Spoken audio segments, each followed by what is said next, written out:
कल्पना करा, एक अतिशय भयंकर वादळ आलंय. वाऱ्याचा वेग इतका प्रचंड आहे की आजूबाजूचं सगळं उद्ध्वस्त होतंय. आणि त्या वादळात एक सिमेंट कॉन्क्रीटचा भक्कम खांब उभा आहे. तो खांब अजिबात वाकत नाही. तो थाट उभा राहण्याचा प्रयत्न करतो आणि अचानक एका विशिष्ट क्षणी तो मधूनच तुटून कोसळतो. हो, कारण तो खूप ताठर असतो. अगदी बरोबर. पण त्याच खांबाजवळ एक बांबूचं साधं झाड आहे. जसा जसा वाऱ्याचा वेग वाढतो तसतसा तो बांबू जमिनीच्या दिशेने वाकतो. तो वाऱ्याला विरोध करत नाही आणि जेव्हा वादळ शांत होतं तेव्हा तो बांबू पुन्हा एकदा सरळ उभा राहतो, थाट, अजिबात न मोडता. क्या बात है. म्हणजे आपण सगळेच आयुष्यातल्या वादळांमध्ये तो सिमेंटचा खांब बनण्याचा प्रयत्न करतो. हो ना. पण खरं तर आपल्याला तो बांबू बनायचं असतं. पुस्तक कट्टा या यूट्यूब चॅनलवर आपले स्वागत आहे. आजच्या या सखोल चर्चेत आपण याच बांबूसारख्या लवचिकतेबद्दल म्हणजेच मनाच्या कणखरपणाबद्दल बोलणार आहोत. आणि ही लवचिकता आजच्या काळात किती आवश्यक आहे हे वेगळं सांगायला नको. आपण आज माइल्स निस्का यांच्या द आर्ट ऑफ लेटिंग गो या प्रसिद्ध पुस्तकातील 7व्या प्रकरणाचा सविस्तर विश्लेषण करत आहोत. बरोबर, ज्याचं नाव आहे बिल्डिंग रेझिलियन्स. हो, म्हणजे संकटात टिकून राहण्याची आणि पुन्हा उभारी घेण्याची क्षमता निर्माण करणे. ही क्षमता कशी मिळवायची, यामागचं मानसशास्त्र काय आहे हे आपण आज उलगडून पाहणार आहोत. आणि हे खूप गरजेचं आहे. या प्रकरणाची सुरुवात करताना लेखकाने बॉब मार्ले यांचे एक अतिशय अचूक वाक्य दिलंय. ते म्हणतात, जोपर्यंत कणखर बनण्याशिवाय दुसरा कोणताही पर्याय उरत नाही तोपर्यंत आपण किती कणखर आहोत हे आपल्याला कधीच समजत नाही. खूपच अर्थपूर्ण आहे. हो, आणि हे वाचताना मला जाणवलं की आपण अनेकदा विचार करतो की ही रेझिलियन्स नावाची गोष्ट काही लोकांमध्ये जन्मजातच असते. म्हणजे काही लोक जन्मताच दगडासारखे घट्ट असतात आणि त्यांच्यावर संकटांचा काहीच परिणाम होत नाही असा आपला समज असतो. खरं तर हा आपला सर्वात मोठा गैरसमज आहे की कणखरपणा हा आपल्या DNA मध्ये असतो. म्हणजे असं नाहीये का? अजिबात नाही. लेखकाने अतिशय शास्त्रीय पद्धतीने स्पष्ट केलंय की रेझिलियन्स हा कोणताही जन्मजात गुण नाही. ही एक कला आहे, हे एक असं कौशल्य आहे जे सरावाने विकसित करता येतं. अच्छा, पण ते कसं? हे बघा, आपल्या मेंदूची एक रचना असते ज्याला विज्ञानात न्यूरोप्लास्टिसिटी म्हणतात. न्यूरोप्लास्टिसिटी? हो, याचा अर्थ आपला मेंदू अनुभवानुसार स्वतःला सतत बदलत असतो. जेव्हा आपण एखाद्या संकटाचा सामना करतो आणि त्यातून मार्ग काढतो तेव्हा आपल्या मेंदूतील नवीन पेशी जोडल्या जातात आणि आपण पूर्वीपेक्षा अधिक कणखर बनतो. म्हणजेच हे अगदी स्प्रिंग सारखं आहे? बरोबर. आपण स्प्रिंगवर जेवढा दाब देऊ ती तेवढी दबते, पण दाब काढला की ती अधिक वेगाने मूळ आकारात परत येते. पण मला एक सांगा, या मानसिक कणखरतेचा आपल्या शरीरावरही काही परिणाम होतो का? कारण पुस्तकात माइंड बॉडी कनेक्शन म्हणजेच शरीर आणि मन यांच्यातील संबंधांवर खूप भर दिलाय. नक्कीच होतो, आणि तो परिणाम अतिशय थेट असतो. म्हणजे जेव्हा आपल्यावर एखादं मोठं संकट येतं तेव्हा आपला मेंदू कॉर्टिसॉल नावाचे तणाव वाढवणारे हॉर्मोन मोठ्या प्रमाणावर शरीरात सोडतो. हां, स्ट्रेस हॉर्मोन. हो, जर आपण मानसिकदृष्ट्या कणखर नसू तर हा ताणतणाव आपल्या शरीरात साचून राहतो आणि मग लोक हा ताण विसरण्यासाठी अनेकदा व्यसनांसारख्या हानिकारक गोष्टींकडे वळतात. हो, हे तर आपण आजूबाजूला खूप बघतो. पण जे लोक रेझिलियन्सचा सराव करतात त्यांच्या मेंदूला हे माहीत असतं की या तणावाचा निचरा कसा करायचा. ते व्यायाम, योग्य आहार आणि पुरेशी झोप यांसारख्या सवयी निवडतात. म्हणजे ते हेल्दी ऑप्शन्स निवडतात. अगदी बरोबर. जेव्हा तुम्ही तणावाला योग्य प्रकारे हाताळता तेव्हा तुमच्या शरीरातील कॉर्टिसॉलची पातळी कमी होते. आणि सर्वात रंजक गोष्ट सांगू? सांगा ना. यामुळे तुमची रोगप्रतिकारशक्ती लक्षणीयरित्या वाढते. म्हणजेच मानसिक कणखरता ही तुम्हाला फक्त मानसिक आजारांपासूनच नाही तर शारीरिक आजारांपासूनही वाचवते. हे ऐकताना मला पुस्तकातील ती धरणाची उपमा आठवली. म्हणजे बघा, जेव्हा आयुष्यात अचानक संकटांचा, दुःखाचा किंवा तणावाचा पूर येतो तेव्हा रेझिलियन्स हे एका भक्कम धरणासारखे काम करते. ते त्या पुराच्या पाण्याला थोपून धरते आणि आपल्या मानसिक स्वास्थ्यात ते पाणी थेट घुसू देत नाही. अगदी अचूक उपमा आहे ही. पण मग प्रश्न असा पडतो की जर ही क्षमता जन्मजात नसेल तर ती आपण स्वतःमध्ये कशी ओळखावी? असे कोणते गुण आहेत जे आपण आत्मसात केले पाहिजेत? लेखकाने अशा कणखर व्यक्तींची 4 अतिशय महत्वाची वैशिष्ट्ये सांगितली आहेत. होय, आणि त्यातील सर्वात पहिलं आणि महत्वाचं वैशिष्ट्य म्हणजे परिस्थितीनुसार बदलण्याची क्षमता. यालाच आपण अडॅप्टेबिलिटी म्हणू शकतो. अडॅप्टेबिलिटी. हो, म्हणजे जेव्हा अचानक काहीतरी अनपेक्षित घडतं तेव्हा जुन्याच पद्धतींना किंवा जुन्याच योजनांना चिकटून न राहता नवीन मार्ग शोधण्याची तयारी असणे. आता पुस्तकात एका उद्योजकाचं उदाहरण दिलंय. या माणसाने वर्षानुवर्षे मेहनत करून एक व्यवसाय उभा केलेला असतो, पण अचानक बाजारात बदल होतो, सप्लाय चेन कोलमडते आणि त्याचा मूळ बिझनेस प्लॅन पूर्णपणे अपयशी ठरतो. अरे बापरे. हो, अशा वेळी सामान्य माणूस खचून जाईल किंवा नशिबाला दोष देत बसेल. पण हा उद्योजक तसं करत नाही.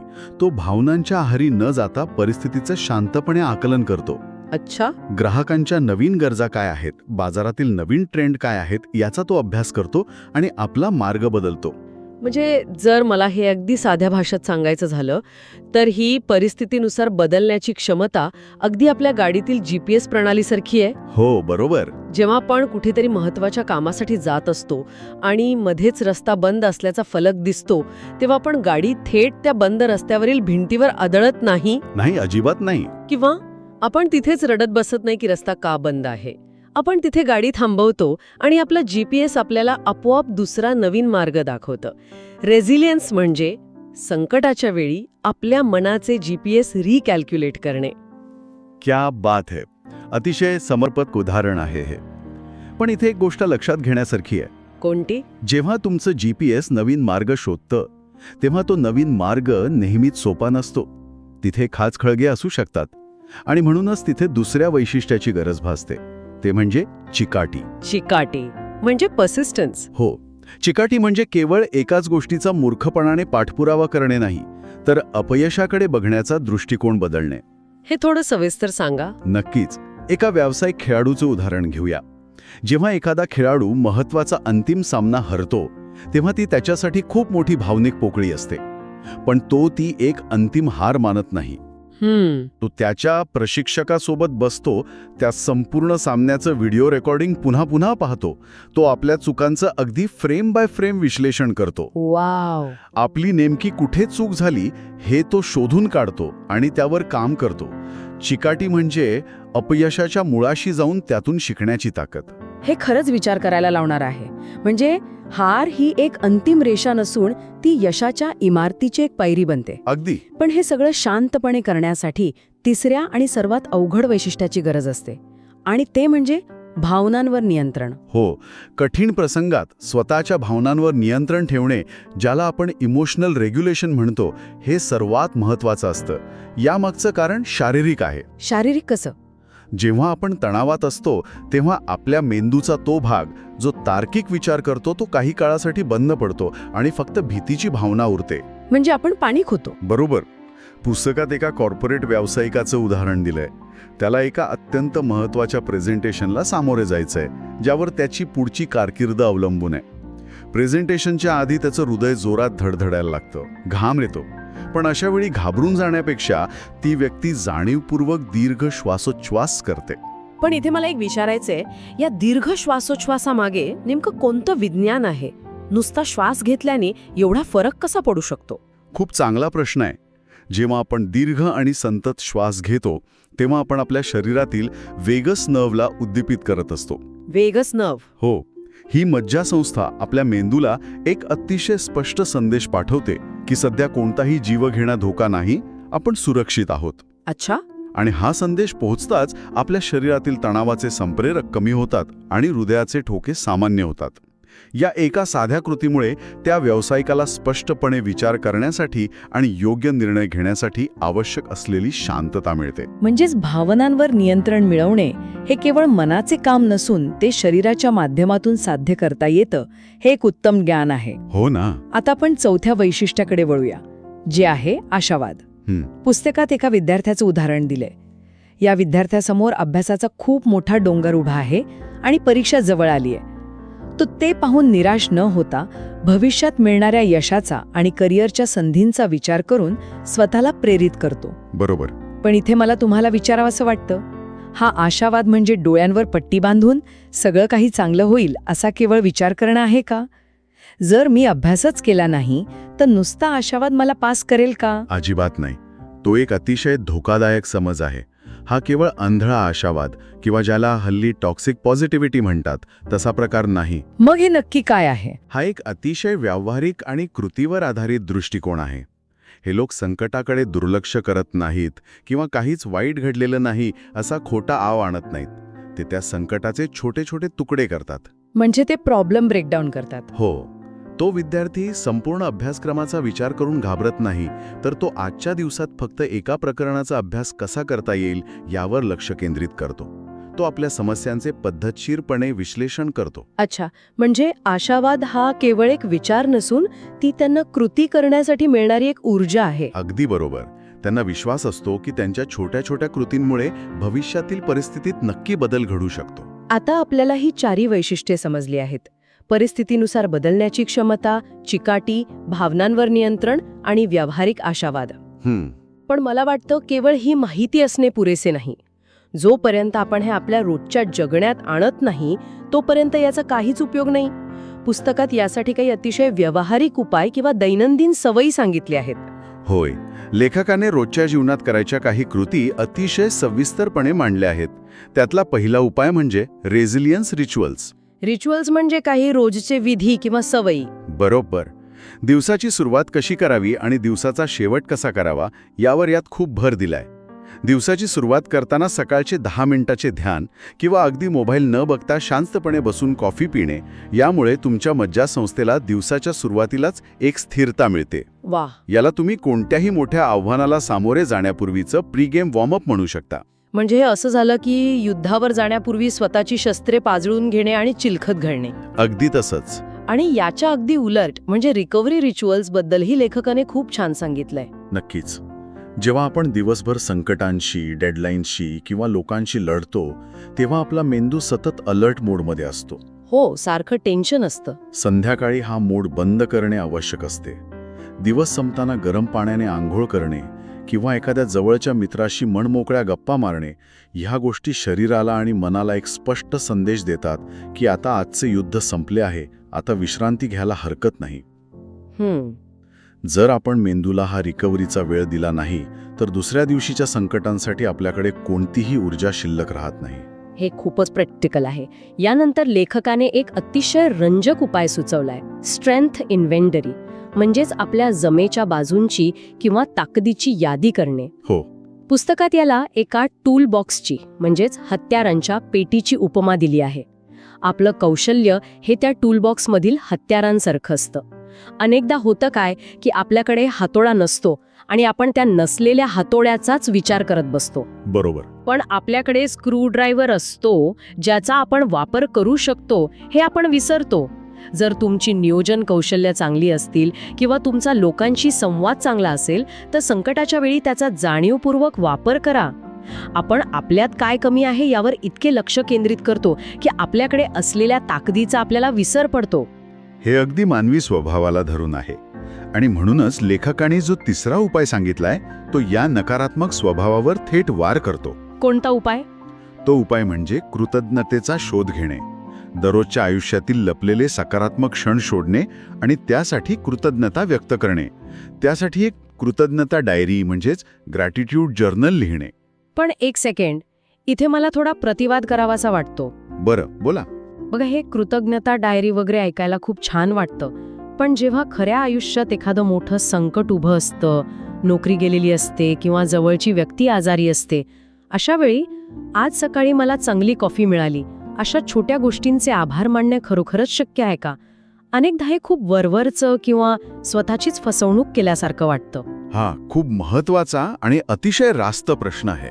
अनेकांना असेच वाटते की हे सगळं खूप पुस्तकी आहे, पण इथे आपल्याला मेंदूचं विज्ञान समजून घेणं गरजेचं आहे. कसं काय? उत्क्रांतीच्या प्रक्रियेत आपल्या मेंदूची रचना अशी झाली आहे की तो नेहमी धोके आणि नकारात्मक गोष्टी आधी शोधतो.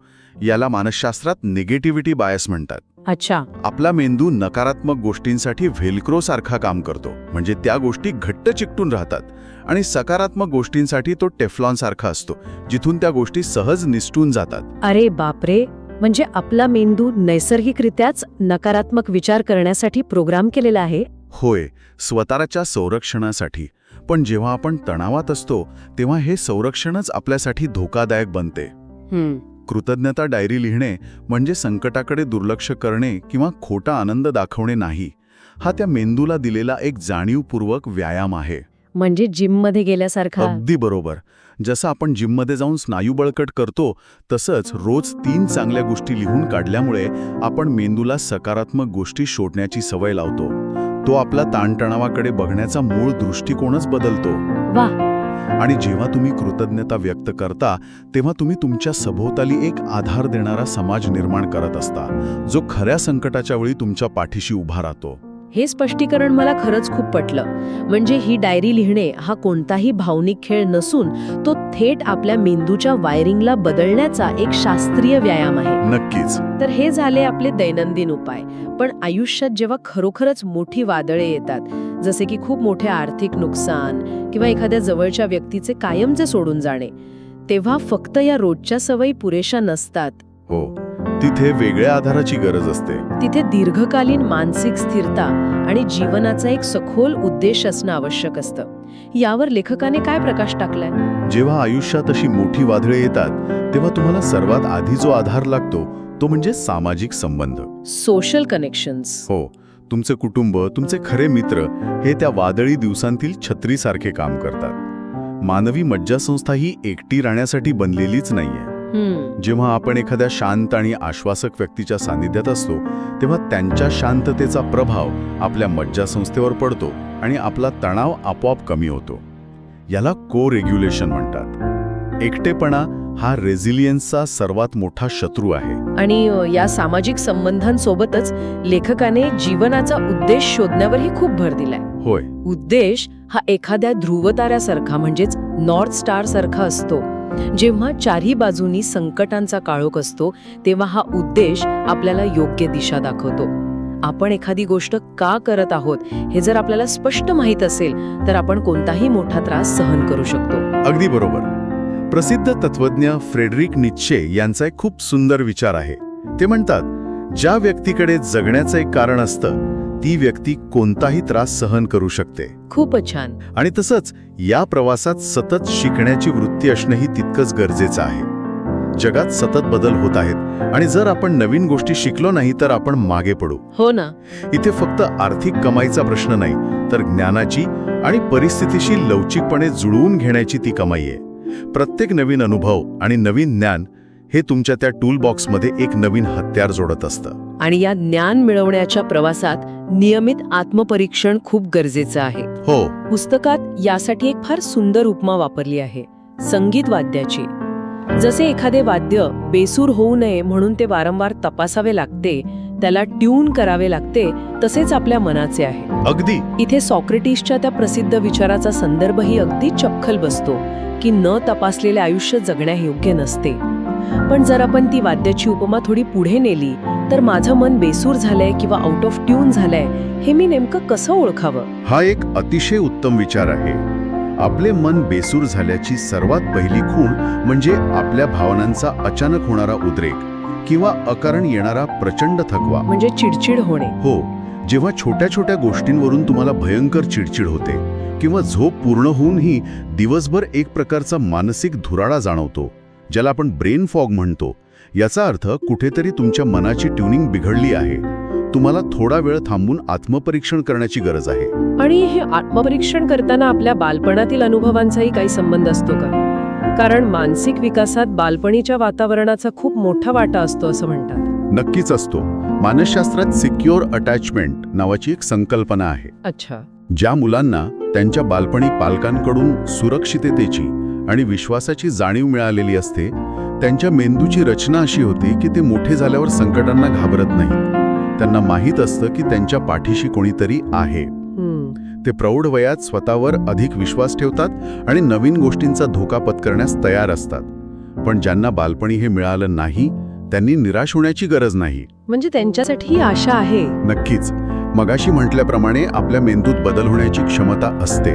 आपण आजच्या तारखेत जाणीवपूर्वक सुरक्षित आणि विश्वासाची नाती निर्माण करून तो आधार मिळवू शकतो. खूपच दिलासादायक आहे. आणि जेव्हा तुमच्याकडे हा आधार असतो तेव्हा तुम्ही संकटातही अतिशय सर्जनशील किंवा क्रिएटिव्ह सोल्युशन शोधू शकता.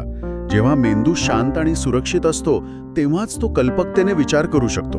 आणि जेव्हा आपण असे सर्जनशील उपाय शोधतो तेव्हा आपल्याला आपल्या संकटाला सामोरे जाण्याच्या पद्धतीत वारंवार बदल करावा लागतो. आपण एकाच पद्धतीने प्रत्येक संकटाशी लढू शकत नाही. नाही, अजिबात नाही. वेगवेगळ्या रस्त्यांवर गाडी चालवताना जसे आपण परिस्थितीनुसार गिअर बदलतो, कधी चढणीला पहिला गिअर तर कधी मोकळ्या रस्त्यावर चौथा गिअर, तसेच संकटाच्या स्वरूपानुसार आपल्याला आपली रणनीती बदलावी लागते. कधी आपल्याला शांत राहून परिस्थिती स्वीकारायची असते तर कधी ठामपणे उभे राहून लढायचे असते. म्हणूनच रेझिलियन्स ही कोणतीही एक अंतिम पायरी नाही किंवा एकदा मिळवली की कायमची टिकणारी गोष्ट नाही. ही एक सतत चालणारी, आजीवन चालणारी प्रक्रिया आहे. तुम्हाला परिस्थितीनुसार स्वतःला जुळवून घेत राहावे लागते. तर आजच्या या अत्यंत माहितीपूर्ण आणि सखोल चर्चेचा गोषवारा सांगायचा तर रेझिलियन्स किंवा मानसिक कणखरता हा काही जन्मजात गुण नाही हे आपण अगदी स्पष्टपणे पाहिलं. ती एक शक्ती आहे, एक कौशल्य आहे जे आपण रोजच्या सरावाने, योग्य दृष्टिकोनाने आणि स्वतःला सतत ट्यून करून विकसित करू शकतो. आयुष्याच्या अनिश्चिततेचा सामना करण्यासाठी हीच शक्ती आपल्याला तयार करते आणि वादळात मोडण्याऐवजी बांबूच्या झाडासारखं वाकून पुन्हा ताठ उभं राहण्याची कला शिकवते. आणि हीच कला आपल्याला एक निरोगी, ताणतणावमुक्त आणि अर्थपूर्ण आयुष्य जगण्यास मदत करते. हे प्रकरण इथे संपते, पण या पुस्तकाचा प्रवास अजून बाकी आहे. या पुढील प्रकरण हे भूतकाळातील ओझे आणि पश्चाताप कसा सोडून द्यायचा यावर सविस्तर मार्गदर्शन करते. अरे वा! जुने ओझे पाठीवर घेऊन आपण भविष्याकडे वेगाने धावू शकत नाही. त्यामुळे तो या प्रक्रियेचाच एक अत्यंत महत्त्वाचा पुढचा टप्पा आहे. नक्कीच. ती पुढची चर्चाही तितकीच रंजक आणि डोळे उघडणारी असेल. पण जाता जाता आजच्या या सविस्तर विश्लेषणातून निर्माण झालेला एक नवीन आणि थोडा वेगळा विचार मला सर्वांसमोर ठेवायचा आहे. बरं. आपण आज पाहिलं की मानसिक कणखरपणा किंवा रेझिलियन्स हा संकटांना सामोरे जाऊनच विकसित होतो. मेंदू तशी नवीन जोडणी करतो. मग मला सांगा, जर कोणी व्यक्ती एक संपूर्ण ताणतणाव मुक्त आयुष्य जगण्याचा प्रयत्न करत असेल, जिथे कोणतंही आव्हान नाही, कोणतीही अडचण नाही, तर हेच त्या व्यक्तीच्या मानसिक आरोग्यासाठी सर्वात धोकादायक असू शकते का? कारण त्यामुळे संकटांचा सामना करण्याचा त्या व्यक्तीचा कधी सरावच होणार नाही आणि छोट्याशा वादळातही ती व्यक्ती कोलमडून पडेल. यावर नक्की विचार करा. खूपच छान विचार आहे हा. आजच्या या सखोल चर्चेत सहभागी झाल्याबद्दल खूप खूप धन्यवाद. पुन्हा भेटूया अशाच एका नवीन आणि विचार प्रवर्तक विषयासोबत. तोपर्यंत स्वतःला ट्यून करत राहा, शिकत राहा आणि आयुष्याच्या वादळात तो लवचिक बांबू बनण्याचा प्रयत्न करा.